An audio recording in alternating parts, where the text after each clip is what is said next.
Assalamualaikum warahmatullahi wabarakatuh. Halo semuanya, kembali lagi dengan saya Afdia Dila Kaspira dengan NIM 20051111636. Saya merupakan mahasiswa aktif Program Studi Pendidikan Bahasa dan Sastra Indonesia, Fakultas Keguruan dan Ilmu Pendidikan, Universitas Riau dari angkatan 2020 kelas C.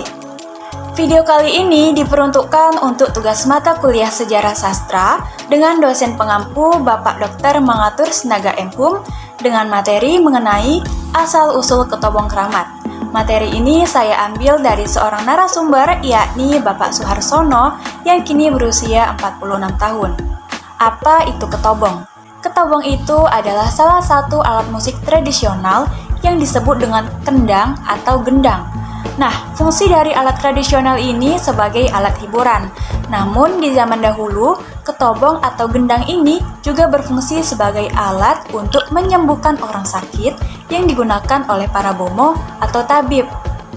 Jadi, dulu di daerah Pelalawan, tepatnya di hulu Sungai Selempayan, pernah terjadi suatu peristiwa ajaib yang dikenal dengan ketobong kramat. Dikatakan ketobong kramat karena jika terjadi hujan panas, terdengar suara ketobong di sungai itu.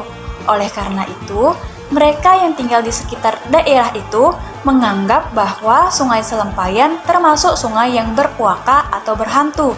Mereka mempercayai bahwa sungai itu dijaga oleh orang Bunian yang bernama Asal-usul Ketobong Kramat.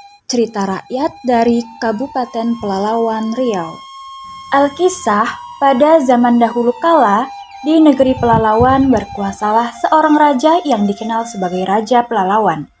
Penduduknya hidup tentram, sejahtera, dan rukun.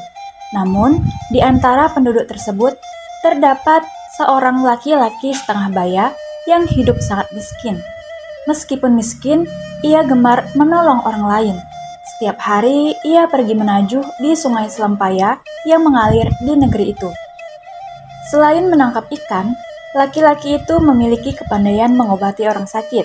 Karena ia suka menolong orang sakit, maka ia pun dipanggil Bomo Sakti atau Tabib Sakti. Jika ada orang membutuhkan pertolongannya, ia tidak pernah menolak. Selain itu, ia juga tidak pernah meminta bayaran atas bantuan yang telah diberikannya. Sifatnya yang rendah hati itu membuat masyarakat di negeri Pelalawan senang kepadanya. Berbeda dengan bomo-bomo lainnya, mereka memiliki sifat angkuh. Untuk setiap obat yang diberikan kepada orang sakit, ia selalu meminta bayaran yang sangat tinggi dan selalu menolak apabila dimintai pertolongannya oleh orang miskin. Suatu hari, kepandaian Bomo Sakti mengobati orang sakit itu terdengar oleh Raja Pelalawan. Maka diutuslah beberapa orang pengawal istana untuk menjemput Bomo Sakti untuk dibawa ke istana. Sesampainya di hadapan raja, Bomo Sakti langsung memberi hormat dan mengatakan, "Ampun Baginda Raja, ada apa gerangan Baginda memanggil saya menghadap?" tanya Bomo Sakti penasaran. Raja pun menjawab, "Wahai Bomo Sakti, aku sudah mendengar tentang kepandaianmu mengobati orang sakit. Bersediakah kamu aku angkat menjadi bomo di istana ini?" tanya Baginda Raja kembali. "Ampun beribu ampun Baginda, saya ini hanya orang miskin dan bodoh. Tuhanlah yang menyembuhkan mereka. Saya hanya berusaha melakukannya," jawab Bomo Sakti merendah.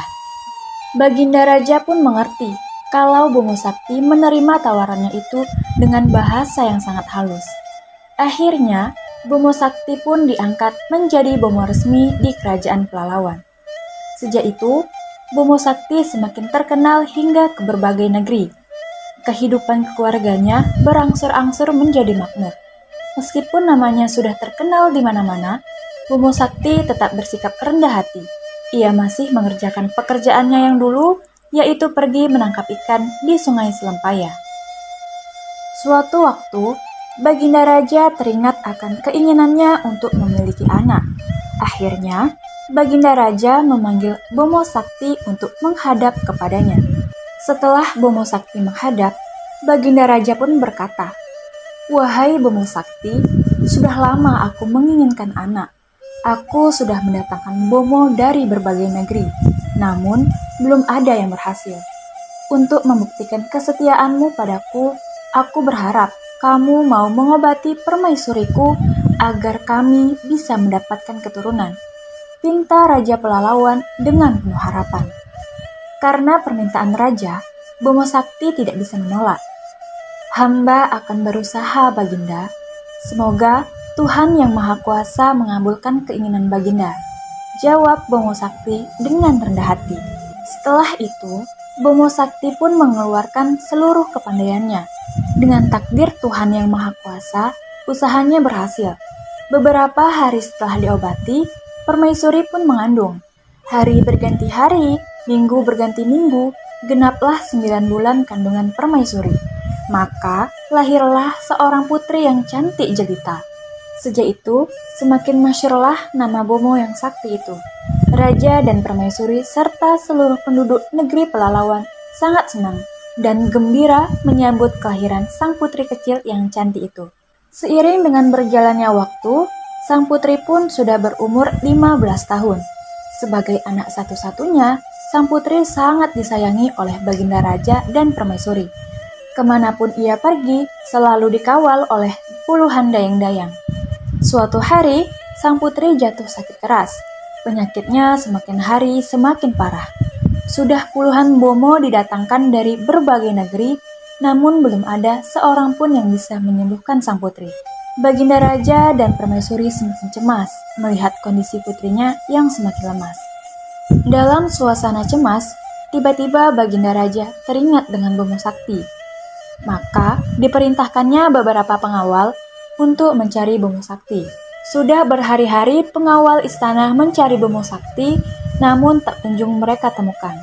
Karena terlalu lama menahan sakit, akhirnya dengan kehendak Tuhan Yang Maha Kuasa, meninggallah putri kerajaan Pelalawan tersebut.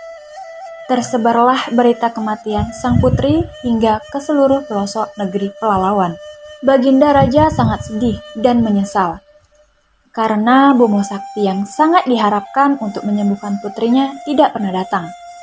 Melihat putri tunggalnya telah meninggal, Baginda Raja segera mengutus beberapa pengawal untuk mencari Bomo Sakti yang selama ini belum berhasil ditemukannya. Malam itu, dengan susah payah pengawal istana berhasil menemukan Bomo Sakti di sebuah pondok dekat Sungai Selempaya. Karena Baginda Raja yang memanggil, maka berangkatlah Bomo Sakti ke istana. Sesampainya di istana, Raja berkata, "Hai Bomo Sakti, hidupkanlah kembali putriku ini. Buktikanlah kesetiaanmu sekali lagi kepadaku. Jika kamu menolak permintaanku, maka kamu dan keluargamu akan kupancung di depan orang ramai."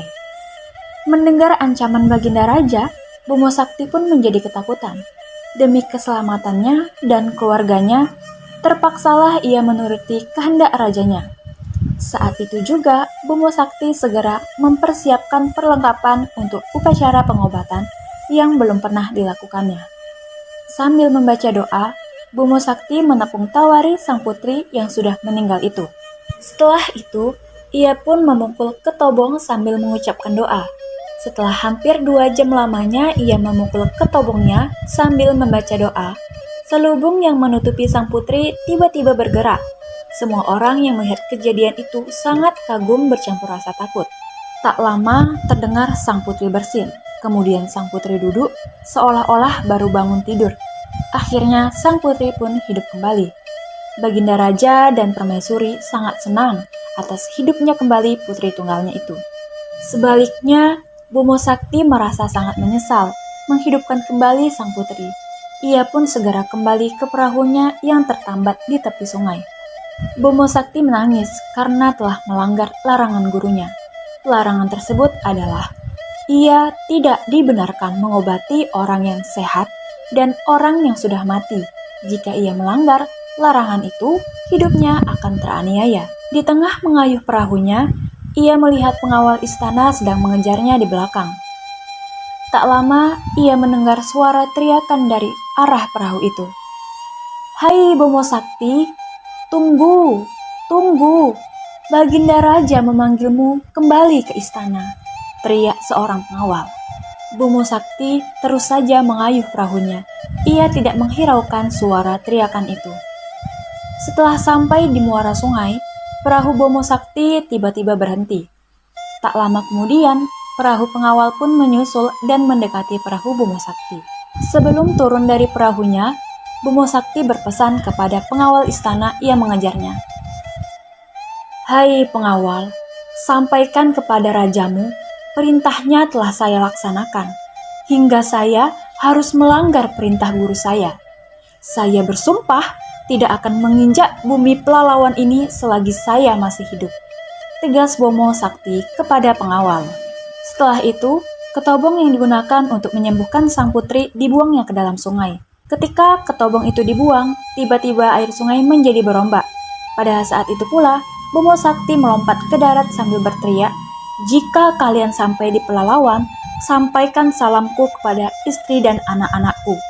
Katakan padanya, jika mereka ingin bertemu denganku, suruh mereka datang ke Selempaya setiap hari Jumat pagi." Setelah ia berpesan, Bomo Sakti pun menghilang dan tak pernah kembali.